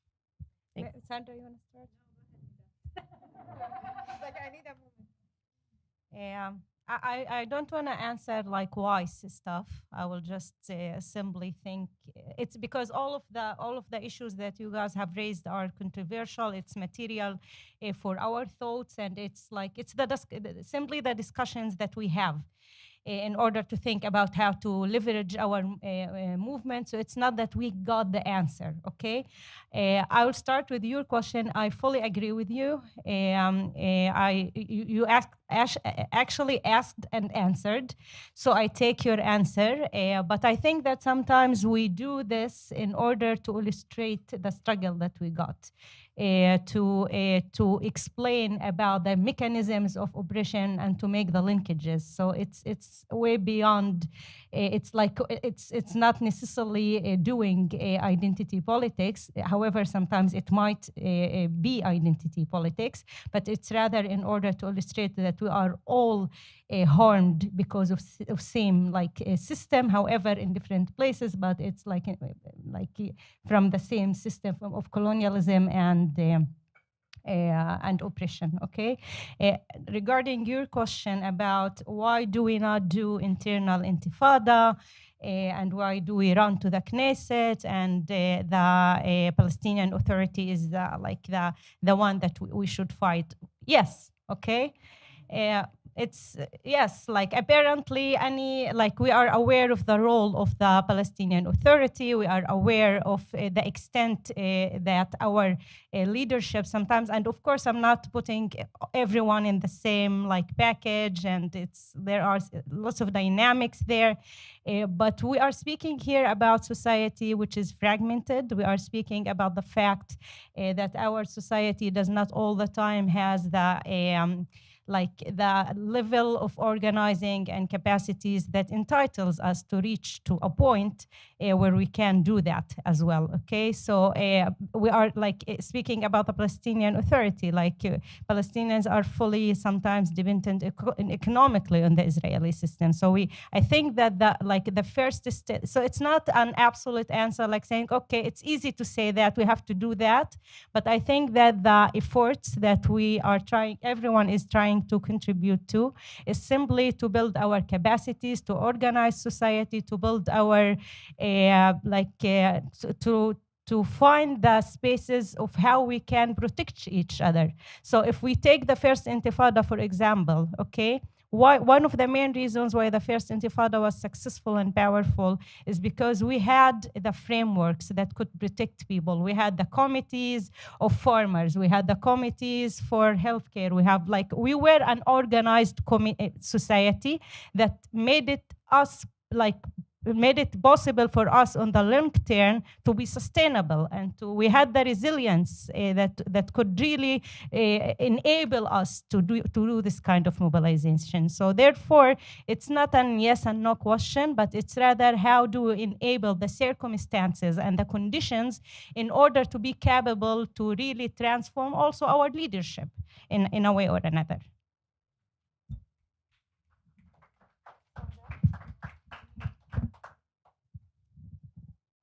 Serena, I want to say thank you. I'm so glad you're here. And one thing that I did fail to mention is that the US movement has failed Gaza. I mean, we have failed it. And we just know that we have not forgotten what's happening there. And we need to do better, absolutely. And you're right, you've outlined the power that we have. The campaigns that I'm speaking of are BDS campaigns. I mean, this is what I mean about getting back to basics. We can win BDS campaigns by using labor, by using cultural power. So we definitely will get back. We have to go back to that. And I would love to think with you, like, what is the target, that is going to really educate people? I mean, the power of BDS is not only the economic impacts, but it's also the popular education that comes through the campaigning.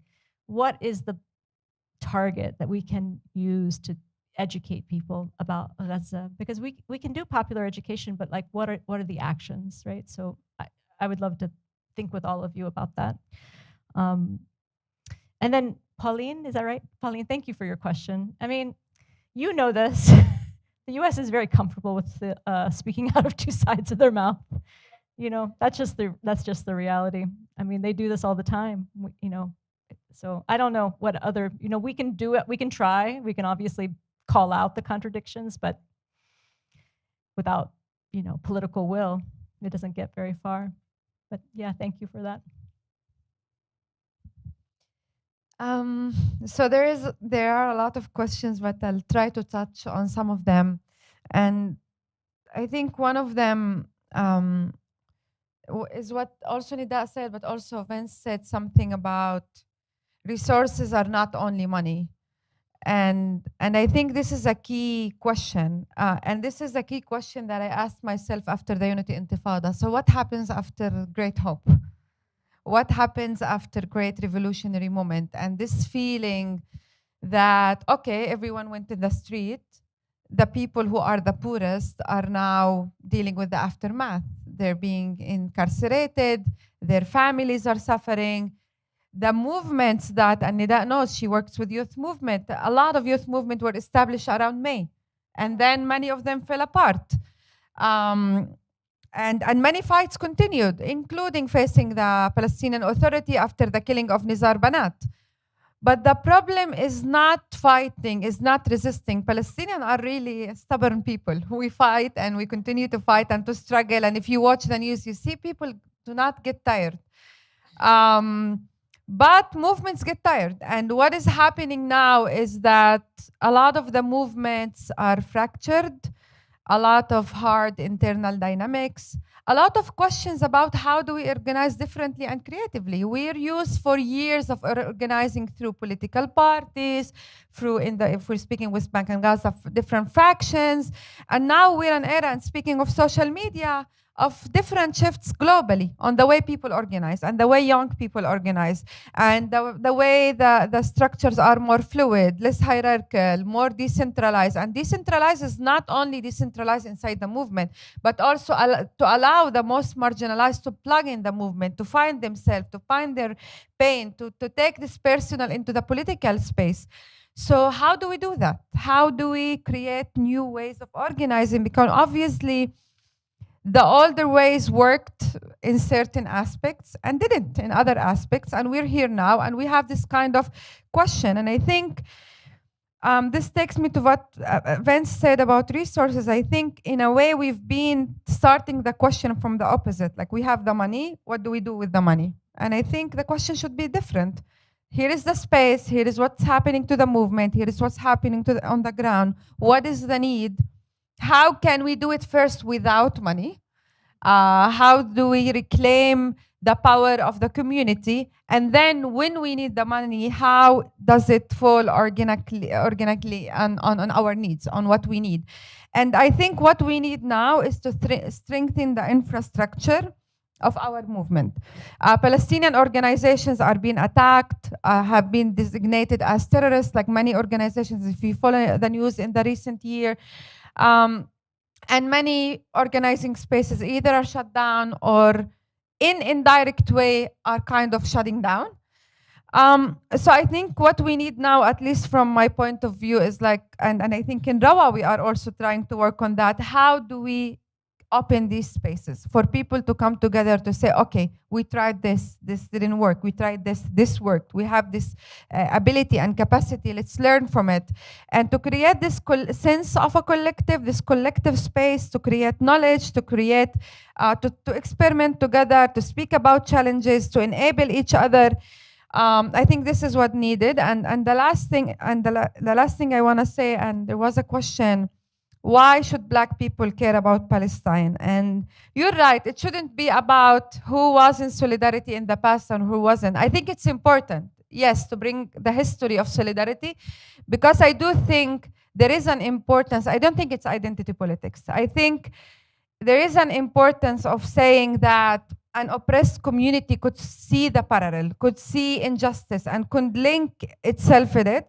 But I think we could speak about it differently. How does Israel harm Black people in the US? I think it's an important question, because I don't think Israel only harms Palestinians. I don't think it's a question of Palestine the same way that the US is not the question of simply who lives in the US or who is involved in direct oppression of the US. I think these are global systems of power.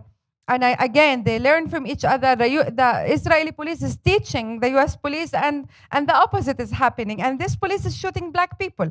And I do think it's relevant. I think the impact of Israel on the lives of Black people is different than the impact of Israel on the lives of white people in the US. So I don't think it's a question of identity as much as a question of reality of oppression. How do we see it? And therefore, how do we make these links in learning about oppression, but also learning about resistance? And there is a reason why we want to learn about resistance in the Black community. And there is a reason why Black people want to learn about resistance in the Palestinian community. So you're right about, like, sometimes it's on the surface and it's oversimplified, but I do think this kind of appeal to oppressed community is important.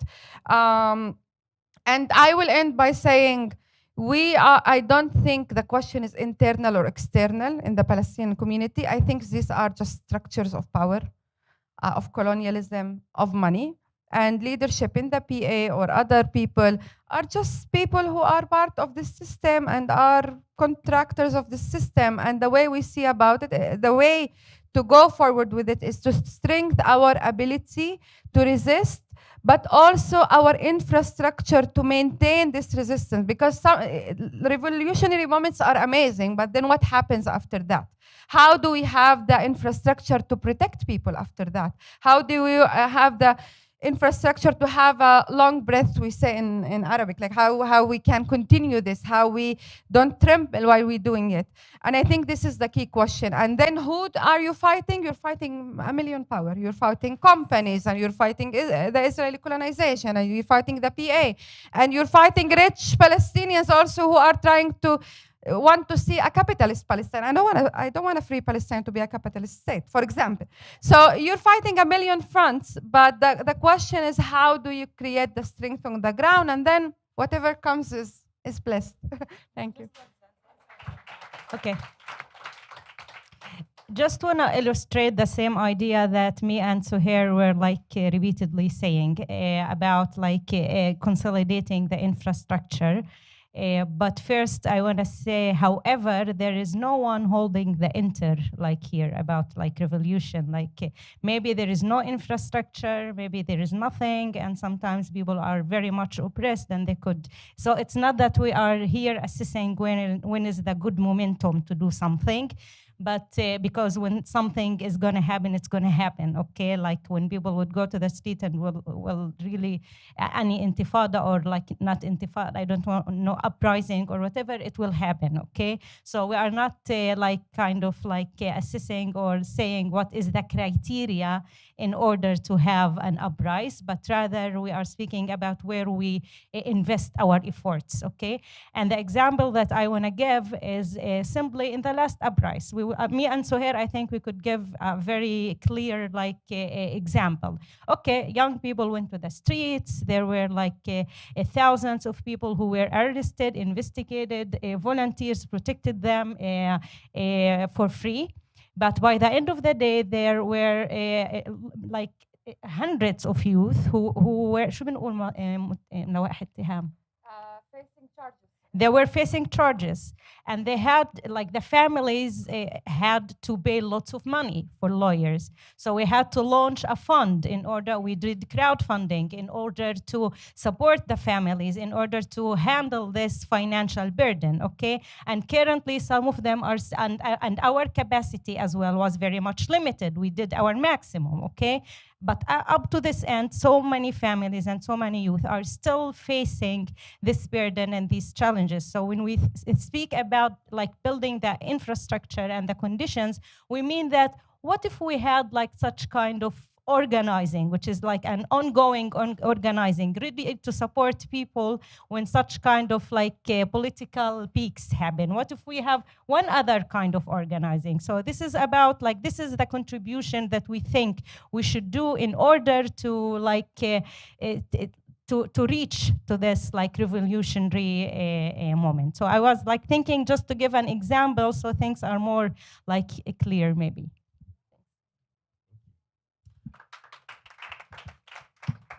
So I guess really quickly, I appreciate the question about the racial, I guess the way that Black folks are being approached, and it just made me think that. All right, that's true. The way that folks are being non-Palestinian, fair enough, and it made me think that that learning is sort of a challenge, and there are only really 4 ways that we learn. One is that you read about it, another one is someone tells you about it, the third is that you see it, and the fourth is that you experience it yourself. And one of the challenges in solidarity, particularly when it comes to going to Palestine or being in Palestine, it's very hard to see it for yourself. I consider myself fortunate. So then the question is, how do we not just tell people about it, but connect to experiences of non-Palestinian groups, and particularly BIPOC folks, so that people can be more empathetic rather than sympathetic about what's happening, more likely to enroll. And I would say this other thing. So here's what I learned, the thing that I saw for myself. So you get on the plane and you're going to Israel, and 25% of the plane are Black folks in church group meetings going to see the baby Jesus and that sort of thing. And I'm very tired. I would have said it more eloquently. But my point being is that is a particularized challenge in one particular section of the community. Is like, how do you actually rewrite that narrative about what Israel stands for example, Black Christians or Black fundamentalist Christians? That's a question, don't have the answer. And Pauline, thanks very much for your question. And I actually think, Sandra, that you know the answer to the question, even though you said that you might not.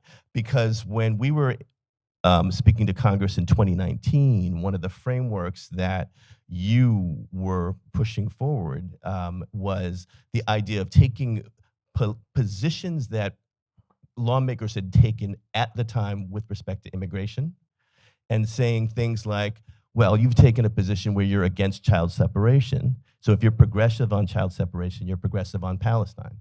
And you've taken a position that you're against building a wall. So if you're against building walls, then and you're progressive on that, then you're progressive on Palestine. Same with forced deportation. And I think, although Pauline may not be sort of the frontline message that's going to turn all the red lights to green, I think it is actually a very important advocacy tool to be able to capture the duality, the disconnect between the values that our lawmakers say that they believe in and how quickly they are willing to suspend it and pretend that it's not happening as soon as you're talking about Palestine.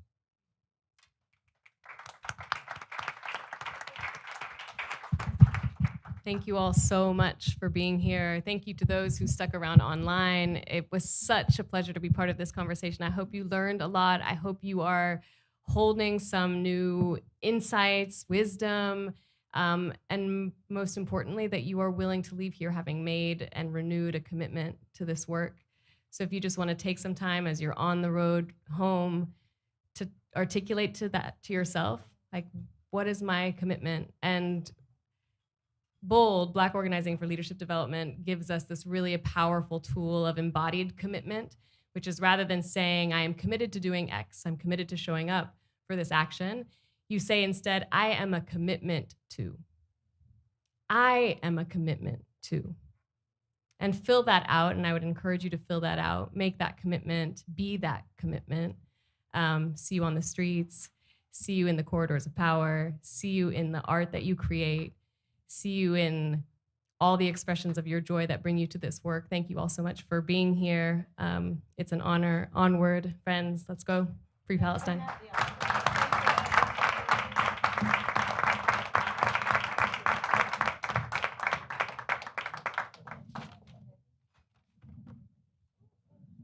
Also, the building closes at 9, so grab some snacks if they're still there.